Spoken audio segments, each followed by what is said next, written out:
सरकार का मैं अभिनंदन इसके लिए करता हूं, सम्माननीय मुख्यमंत्री एकनाथराव शिंदे जी और सम्माननीय उप मुख्यमंत्री देवेंद्र जी का। देखो, मन बड़ा करो या दिल बड़ा करो ये कहने से नहीं होता है। अटल जी का एक वाक्य है कि कोई छोटे मन से बड़ा नहीं होता और टूटे मन से कोई खड़ा नहीं होता। और इसके लिए ये दोनों का अभिनंदन मैं नहीं, पूरे मिल मजदूर आज जो कर रहे हैं पूरे महाराष्ट्र भर में। ये चाबियां जो हमने दी वो करीबन 162-172 चाबियां थी, अभी तो आंकड़ा 200 के पार गया है।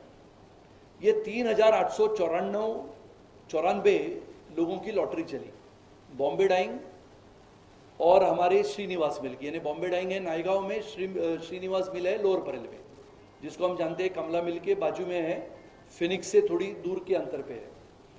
और ये मिलों में तो टावर खड़े हो गए, यानी मिल मालिकों ने ये जमीन बेचने के बाद बिल्डरों ने यहाँ पर हजारों करोड़ के टावर खड़े किए, लेकिन हमारा बेचारा मिल मजदूर वहां का वहां रह गया। और जब ये जिम्मेदारी सम्माननीय देवेंद्र जी ने मुझे दी, जब मैंने भाषण किया विधानसभा में कि मेरा दिल रोता है कि मिल मजदूर को अगर सरकार घर नहीं दे पाती है तो सरकार किस काम की है, तो उन्होंने कहा कि सुनील राणे को अध्यक्ष बनाओ और उन्होंने मेरे ऊपर जिम्मेदारी डाली। मैं 2 दिन सिर्फ माड़ा में जाके बैठता हूं, लेकिन 2 दिन में यानी पिछले 2 हफ्ते में 8 दिन यानी 4 दिन मैं वहां पर बैठा और 2 दिन मैंने वहां पर एक्स्ट्रा दिए। 6 दिनों में पिछले 2.5 वर्षों में उद्धव ठाकरे जी की सरकार में शायद 26 लोग पात्र हुए थे। 3,894 की लॉटरी निकली, 14 से 90 लोगों को पत्र गए कि आप फाइल सबमिट करो, 1390 फाइल वापस जमा हुई, 800 लोगों ने पैसे भरे। कितने पैसे भरे? तो 10 लाख, यानी आप 810 लाख यानी 80 करोड़ रुपया सरकार के पास जमा हुआ। और पिछले 2.5 वर्षों की सरकार में जब मैंने हिसाब किताब लिया तो 26 पत्र रेडी थे, लेकिन चाबी नहीं दी गई, सिर्फ कागज पे था। वो मिल मजदूर बेचारा व्हील चेयर पे आता था, लकड़ी लेके आता था, किसी को दिखता नहीं है, कोई पैरालिसिस है, किसी को अल्जाइमर हुआ है, उसके बेटा आता था, उसका पोता आता था, उसकी बहू आती थी, रोती थी भाड़ा में आके, लेकिन वो दृश्य मेरे से देखा नहीं गया। और मैंने जितना मेरा अनुभव है, जितना मैं काम कर सकता हूँ, और ये मुख्यमंत्री और उप मुख्यमंत्री जी ने मेरे ऊपर विश्वास रखा था, और 2.5 वर्षों में 26 कागज रेडी थे, 800 लोगों ने पैसे भरे थे। हमने रिकॉर्ड ब्रेक करते हुए करीबन 650 लोगों को पत्र भेजे और करीबन 200 लोगों ने, जिन्होंने पैसे भरे थे उसमें से 200 लोगों ने स्टैंप ड्यूटी भरी, मेंटेनेंस भरा, और हमने करीबन 200 चाबियां, पत्र नहीं चाबियां उस दिन मुख्यमंत्री और उप मुख्यमंत्री के हाथ से दी थी। अब विचार करो, ये रिकॉर्ड ब्रेक था। अब बचे हुए जो 3,500 है, यानी 4,500 का बात है। मैं आपको उदाहरण देता हूं और आपको आश्वस्त करता हूं, विधानसभा का अधिवेशन अभी ये बारिश का शुरू होगा जुलाई से, जुलाई अगस्त मेरा तो ये लक्ष्य है। एक तो मेरा लक्ष्य है 5 अगस्त 2023 370 की धारा को समाप्त करने के बाद 4 वर्ष होंगे, 15 अगस्त तक ये टारगेट है, 15 अगस्त तक श्रीनिवास और बॉम्बे डाइंग के बचे हुए 3,500 मिल मजदूरों की पात्रता निश्चित करके उनके पैसे भरते हुए उनको घर की चाबियां हम देंगे।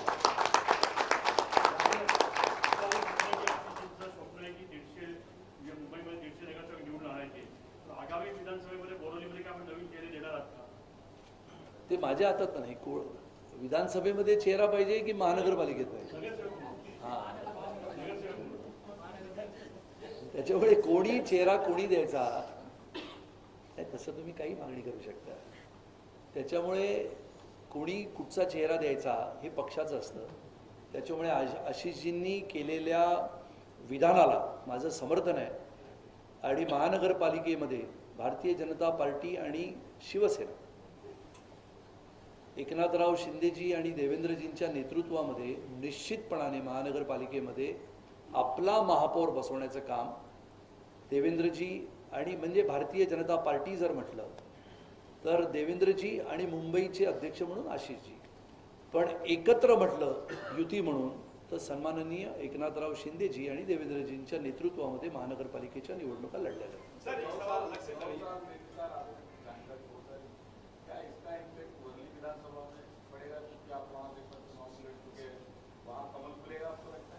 मैं वर्ली एक नहीं 2 बार लड़ा। वर्ली का इतिहास इतना है कि वर्ली के जो अभी के विधायक हैं उनको पूछो कि पिछली सरकार में उन्होंने क्या किया, उनको पूछो बिजली का निर्माण जो हो रहा है उसके लिए कौन लड़ा, उनको पूछो कि आजू बाजू में जो झुग्गी झोपड़पट्टियां बसी है उसमें कभी वो विधायक गए क्या, और वर्ली में कमल खिले कि न खिले, लेकिन आने वाले समय में पहले महानगर पालिका में कमल खिलेगा, इतनी आप जानकारी रख सकते हैं।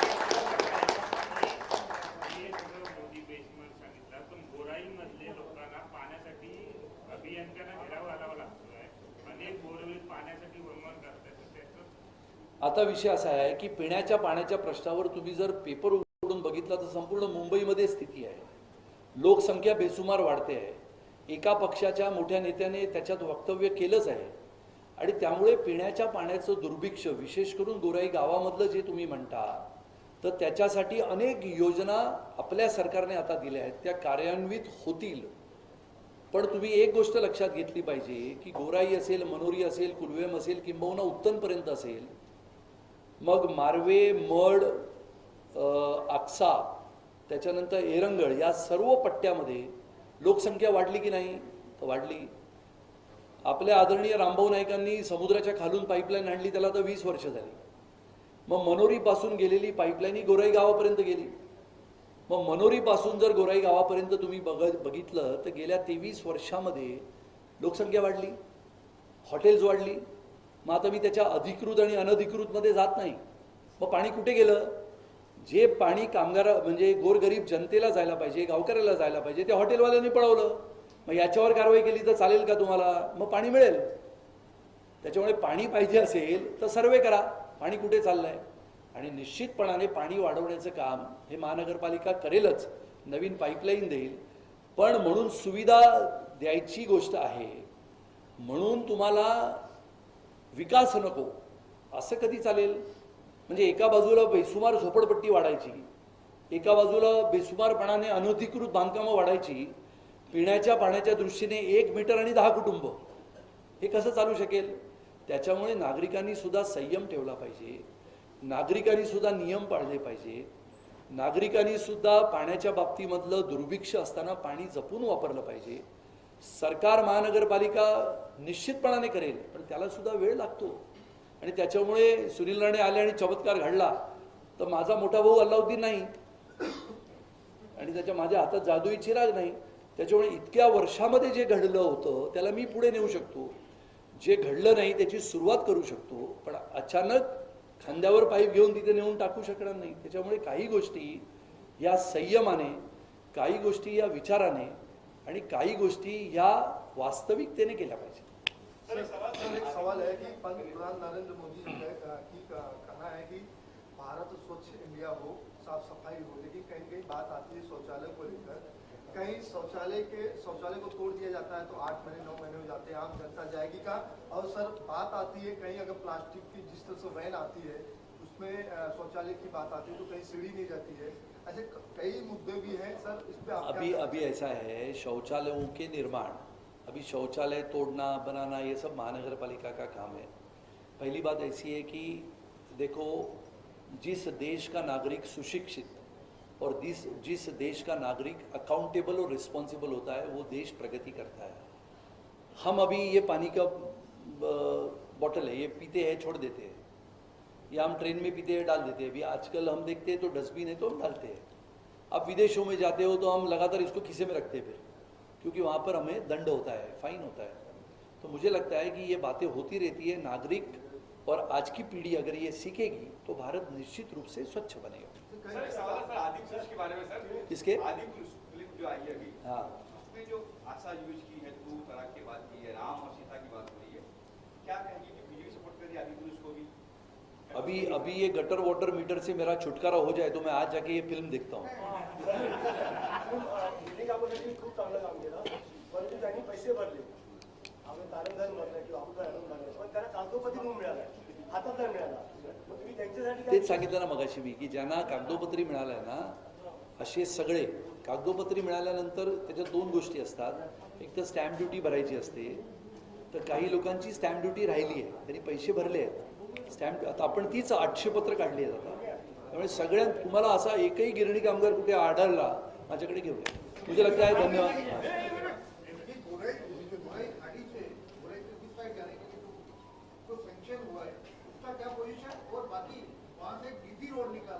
हाँ चलो आप ये प्रश्न के लिए कैमरा शुरू करो, मेरी आपसे विनती है. आप कैमरा शुरू करो, ये जाने दो सबके पास. पुल के निर्माण के बारे में यानी जैसे मैंने कहा कि वर्सोवा से विरार तक ये ब्रिज के बारे में आपने सुना होगा, जो सीलिंग 2 कहा जाता है. वर्सोवा से विरार जाने के लिए उसका एक नया कॉरिडोर समुद्र में बनेगा, उसका टेंडर भी अभी शुरू हो जाएगा. तो वर्सोवा से उसको 5 फिंगर्स कहते हैं, 5 फिंगर्स की ओपनिंग दी है जिसको यहाँ पर कनेक्ट करना है. तो वर्सोवा से जब निकलेगा तो पहला कनेक्टिविटी चारकोप, दूसरी कनेक्टिविटी मनोरी, तीसरी कनेक्टिविटी गोराई, चौथी कनेक्टिविटी वसई उत्तन और 5वीं वसई. ये कनेक्टिविटी से यहाँ पर आते हुए आप ठाना जाने के लिए नेशनल पार्क के नीचे क्या बोगदा उसका इस्तेमाल करते हुए सुरुंग से नीचे जाते हुए आप चले जाओगे टनल से. अब ये जो बातें विशेष रूप से उठी थी कि बोरिवली से गोराई गांव में जाने का पुल, ये 2007 से चल रहा है. और इसके बारे में मैंने हमारे सांसद उत्तर मुंबई के सम्माननीय श्री गोपाल शेट्टी जी, इनसे चर्चा की. हमारे बैठकों में ये बात हुई तो उन्होंने कहा ब्रिज बनने का आवश्यकता है और ब्रिज बनने के लिए मैं आपके साथ हूँ, यानी सरकार के साथ. और इसके लिए सांसद, मैं विधायक, यानी हमारे सांसद आदरणीय गोपाल शेट्टी जी, मैं विधायक इस नाते, और हमारे नेता आदरणीय उप मुख्यमंत्री श्री देवेंद्र जी फडणवीस और हमारे मुख्यमंत्री श्री एकनाथराव शिंदे जी, हम सभी लोग ये चाहते हैं कि ये ब्रिज बने. और ये ब्रिज क्यों बने, तो यहाँ से वहाँ तक जाने की जो दूरी है, ये सिर्फ कोई पर्यटन करना है इसके लिए नहीं है. तो ये सभी जगहों पे कनेक्टिविटी की बात है. बहुत सारे लोग इसको विरोध करते हैं कि हमारा गांव है वो नष्ट हो जाएगा. गांव तो गांव ही रहेगा. जो बातें बहुत सही इन्होंने प्रश्न पूछा, तो वहां पर उतरने के बाद गांव को बाईपास किया जाएगा. यानी अगर हम बाएं तरफ जाएंगे तो बाएं तरफ पगोड़ा है, और पगोड़ा से एसएल वर्ल्ड होते हुए हम कुलवेम के आगे से निकलेंगे तो गोराई गांव को थोड़ा भी हाथ नहीं लगेगा. हम दाहिने तरफ उतरेंगे तो जुईपाड़ा के बहुत पहले से हम निकलते हुए उत्तन की तरफ निकलेंगे. तो दोनों तरफ गांव है वैसा ही रहेगा. गांव में कोई भी परिणाम इस ब्रिज से होने वाला नहीं है. अब गांव के लोग कहते हैं कि हमारे पास आरोग्य की सुविधा नहीं है, हमारे पास स्कूल नहीं है, हमारे पास कॉलेज नहीं है, हमारे पास पीने की पानी नहीं है. ये सब होगा, लेकिन मैंने जब पूछा कि स्कूल कॉलेज सरकार ने बनाना तो छोड़ दिया मुंबई शहर में, ये तो प्राइवेट इंस्टीट्यूशंस बनाती है, कभी ना कभी छोटी प्राथमिक संस्था बीएमसी बनाती है. आपने देखा होगा बीएमसी ने भी बहुत जगहों पे बंद कर दिया. मैंने पूछा कि कितने बार वहाँ पर जो बसी हुई संस्थाएं हैं उन्होंने सरकार के पास अर्जी की है कि हमें स्कूल और कॉलेज बनाना है. ऐसी अर्जी हमारे पास लेके आए, मेरे पास लेके आए या आदरणीय सांसद जी के पास लेके जाए, हम मदद करेंगे कॉलेज निकालने के लिए, स्कूल निकालने के लिए. पीने की पानी की योजना हम ला रहे हैं. अब सरकार वहाँ पर जो योजना है, जो मीठे पानी को पीने के पानी के में उसको बदलने के लिए, अब वो ये योजना यानी खारा पानी मीठा करने की, समुद्र का पानी, तो वो योजना तो पिछले सरकार में भी थी. अब सरकारें तो योजना बनाती है, वो कोई विधायक को या सांसद को पूछ के बनाती नहीं है. अब आप विचार करो, जो पीने की पानी की योजना तो आएगी ही आएगी, समय लगेगा, निश्चित रूप से आएगी. ना गोराई में ना मनोरी में मल निस्सारण प्रकल्प है, कोई भी ड्रेनेज की योजना ही नहीं है. ये पूरे के पूरे गांव सेप्टिक टैंक पे बसे हुए हैं. कोई भी होटल को ड्रेनेज की सिस्टम नहीं है. विचार करो, करीबन आंकड़ा जो है 10-20 हजार का है, लोग रहते 50 हजार के करीब। आपको भी आंकड़ा पता होगा, ड्रेनेज सिस्टम ही नहीं है। और ये मलबा निकालते हैं महानगर पालिका की गाड़ी, जो कॉन्ट्रैक्टर है, मैंने स्वयं देखा कि वो मलबा निकालते हुए समुद्र में छोड़ देते और वही समुद्र में लोग जाके नहाते। अब ये मलबा को रोकने का काम और नए मल निस्सारण प्रकल्प, यानी जिसको हम कहते हैं, वो एसटीपी का सबसे बड़ा प्लांट, सुएज ट्रीटमेंट प्लांट, वहां पर आएगा। अब उसको भी विरोध करते हैं। मुझे समझ में नहीं आता है कि विकास की नीति अगर हम सरकार लाती है, अब तालाब के सुशोभीकरण को भी विरोध होता है, रास्ता बनता है और रास्ते में से कोई फिसलता है तो बोले रास्ते को भी विरोध करो।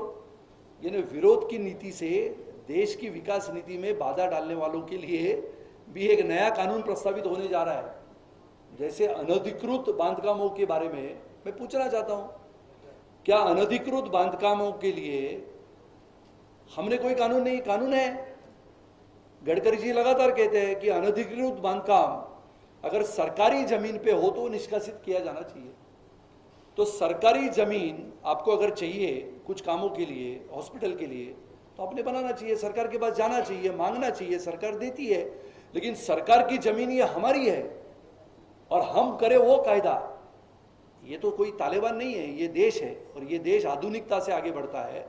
तो सरकारी जमीनों पे अतिक्रमण करने वालों पे गुना दाखिल हो, ये मेरी मांग है और इसके लिए मैं बिल प्रस्तावित करने वाला हूं। और इसके लिए सरकारी जमीन ये सरकार की होती है, प्रावधानों के लिए, परियोजनाओं के लिए, हॉस्पिटल के लिए, कॉलेज के लिए, स्कूल के लिए, कोई समाज मंदिर के लिए, विशिष्ट आदिवासी जमातियों के लिए आप मांग सकते हो, ले सकते हो, लीज पे ले सकते हो।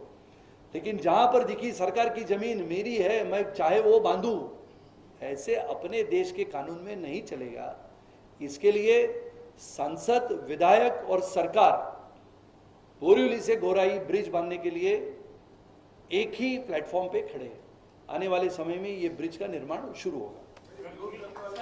अभी मैं विरोध तो सांगितलं ना सर, वहाँ पे कई बातें आ रही है कि कुछ बड़े नेताओं की और भूमि माफिया की बात आ रही है, जमीन की भी बात आ रही है, इस पर भी विवाद चल रहा है। सर, इसमें क्या करना चाहिए? देखो, ऐसा है, भूमि माफिया के बारे में मैंने अभी भी कहा, बोरीवली में जो साफ सफाई अभियान चला है, आपने देखा होगा, जहां पर झुग्गी झोपड़ियां लगी हुई है और झुग्गी झोपड़ियों को पात्रता देने की बात हुई, उनको भी हमने अच्छे घर दिए। जय लक्ष्मी में बसे हुए लोगों को पोईसर में उनको अच्छे घर मिले। महात्मा फुले की जो झोपड़पट्टी थी उसको करीबन 140 लोगों को अच्छे घर मिले। आप जाके घर देखिए। जो अपात्रता है, जो अपात्र है, 2011 से वो सशुल्क पात्र होगा, सरकार के नए अधिनियम के द्वारा उसको भी घर मिलेगा। लेकिन आज आप जाके देखो तो बोरीवली के गोराई के भाग में स्वच्छता अभियान से रास्ते खुले हो रहे। जयराज नगर से योगी नगर का रास्ता खुल गया, जयराज नगर से एकसर का रास्ता बन रहा है, राजेंद्र नगर से हाईवे तक जाने के 2 ब्रिजेस चल रहे हैं। बीच में रास्ते में आने वाली 10 झोपड़ियां थी, उनको हटाया गया। ऐसे जो भू माफिया है, आपके शब्द में, जो भू माफिया बोरीवली नहीं बल्कि पूरे मुंबई में, पूरे भारत में जहां कहीं पर हो, उनके ऊपर कार्रवाई होनी चाहिए। और सरकार की जमीन आने वाले अपने आज की आधुनिक पीढ़ी के लिए, उनके भविष्य के लिए, अभी मैंने मांग की है कि बोरीवली में केंद्रीय विद्यालय हो। जो जमीन हमने खाली की है, अब कहां पर की है वो आप जानते हो, वहां पर सैटेलाइट का निर्माण हो और वहां पर, यानी बोरीवली के इस तरफ, समुद्र के उस तरफ नहीं, समुद्र की इस तरफ मैंने केंद्र सरकार से, आदरणीय प्रधानमंत्री जी से मांग की है, हाथ जोड़ के हमने मांग की है कि हमको बोरीवली में एक केंद्रीय विद्यालय बनाने की आप अनुमति दें। और एयरपोर्ट अथॉरिटी की नहीं, आकाशवाणी की। लेकिन आकाशवाणी को हमने जब अभी ये सब तोड़फोड़ करके दी है ना, तो बहुत भारी मात्रा में मिली है और वहाँ पर ग्राउंड सैटेलाइट आ रहा है। और जो समुद्र के पार की बात है, वो हमारे आदरणीय पूर्व मुंबई के अध्यक्ष और आज के हमारे पालक मंत्री सम्माननीय मंगल प्रभात लोढ़ा जी, जो पर्यटन मंत्री है, उन्होंने गोराई में उस तरफ जो अभी अनधिकृत बांधकाम निष्कासित किया है, वहाँ पर इस हिंदुस्तान के आराध्य दैवत छत्रपति शिवाजी महाराज के चरित्र पे और उनके जीवन पे शिव सृष्टि होगी और महाराष्ट्र में बसने वाले 11 करोड़ की जनता ये कहती है कि छत्रपति शिवाजी महाराज हमारे दैवत है। मैं भी कहता हूँ।